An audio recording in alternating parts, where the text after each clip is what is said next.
And now we move to the modern version. Modern, not meaning not necessarily better, just newer.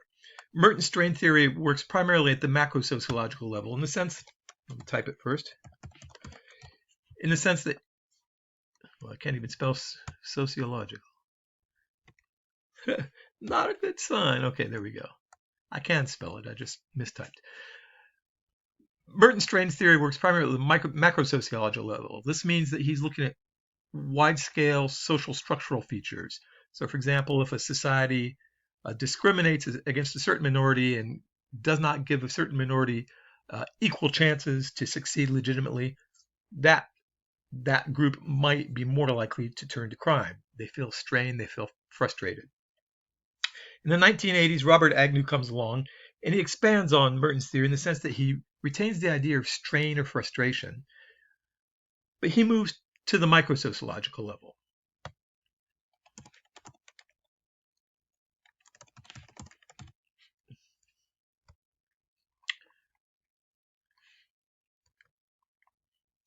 So he's defining strain more or less in the same way as Merton, but Agnew is less interested in social structural causes of strain, and he's more interested in interpersonal causes of strain or individual causes of strain and how they relate to deviant behavior. So we all experience strain or frustration throughout our lives, most of us every day, but we don't all turn to crime. But when we look at strain, we'll want to look at several features of strain. Strain theory assumes that if you experience enough strain, or if you experience a lot of strain, you're going to have a greater inclination to engage in deviance than a person who experiences less strain. So we can look at several dimensions of strain. We can look at magnitude. You might notice that some of these dimensions tend to parallel the dimensions of saliency in differential association theory. So in differential association theory, the criminogenic element is having deviant friends. And how much influence a deviant friend has on you depends on how important that person is in your life, how much time you spend with that person, and so forth. So Agnew is looking at strain and from kind of a similar in a similar way. So first of all, the magnitude of the strain. How bad is it? How badly do you feel strained or frustrated? Recency. If there's some instigating incident that caused you to feel strain or frustration, how recently did it happen? Because presumably the strain or frustration will diminish over time. Duration. How long have you been experiencing this strain? How long did it last? And clustering.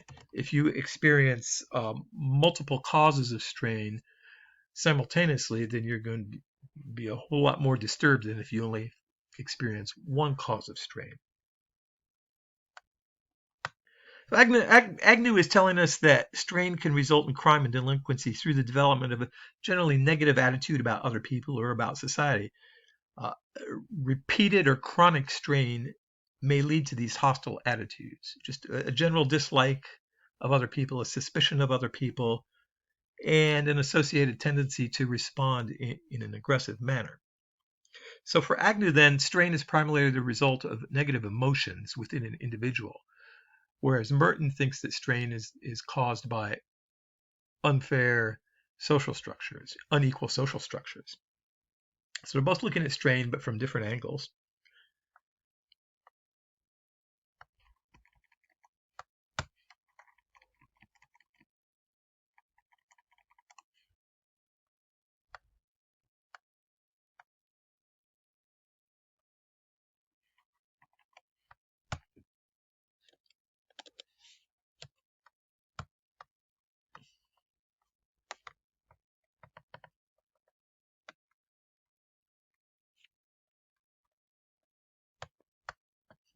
Okay, excuse me, I lost my button there for a minute. Let's see if it's working now. Here we go.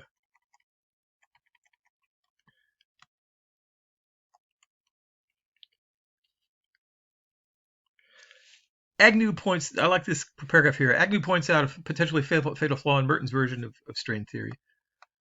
A strict interpretation of strain theory should lead us to predict a sharp increase in criminal behavior in late adolescence and early adulthood. This is when people first enter the job market. So if you experience a structural inequity in obtaining a job or a legitimate means to achieving success, then it should manifest most saliently in this age bracket, late adolescence and early adulthood. And there is a higher crime rate among people in this age bracket. But at the same time, we see generally a decrease in criminal behavior uh, as people move into their mid and late 20s. And that's because most people do get jobs and do become conformists. Now, general strain theory has its flaws, like all the theories we look at in this class. None of them is perfect. They all have flaws. The critics of general strain theory argue that all of us experience strain, but not all of us turn to a life of crime or of deviance. Agnew does acknowledge that coping mechanisms are important. People with greater coping mechanisms to deal with strain are less likely to become deviant. But Agnew's theory fails to specify where that tipping point is. In other words, how much strain do you have to feel before you engage in crime? Agnew's theory does not tell us that. It does not distinguish between strain that causes criminal deviance and strain that does not cause criminal deviance. So some people might experience strain, and instead of engaging in crime, they might be deviant, but not criminally deviant. In other words, you might speak sharply to your children or your spouse because you're feeling strain. So you're engaging in deviant behavior by being a mean person, but that's not necessarily criminal.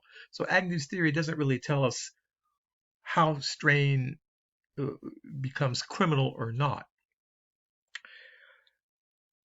And finally, general strain theory also replicates the weakness of all individual level theories of crime by failing to take into account the relative deviance across time, space, and status. So go back to the very earliest lectures in this course about relativity of deviance.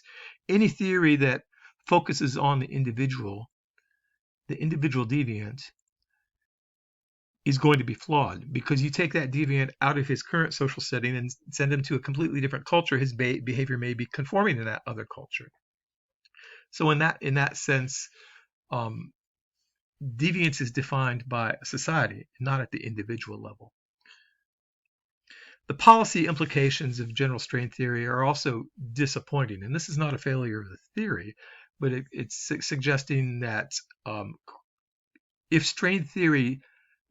strain is a primary cause of deviant behavior, then the criminal justice system has no mechanisms for dealing with that, because many of these strains come from other sources that are not in the purview of the criminal justice system. If you have your fight with your wife, or you get fired from your job, or you get somebody curses you in the street, these are all forms of strain. The criminal justice system cannot make these things go away. Policy, there are really few practical policy implications that stem from this theory. Now, again, that's not a fault of the theory. If the theory does adequately explain deviance, then the theory itself has done its job. But as policymakers, it doesn't give us a lot to work with.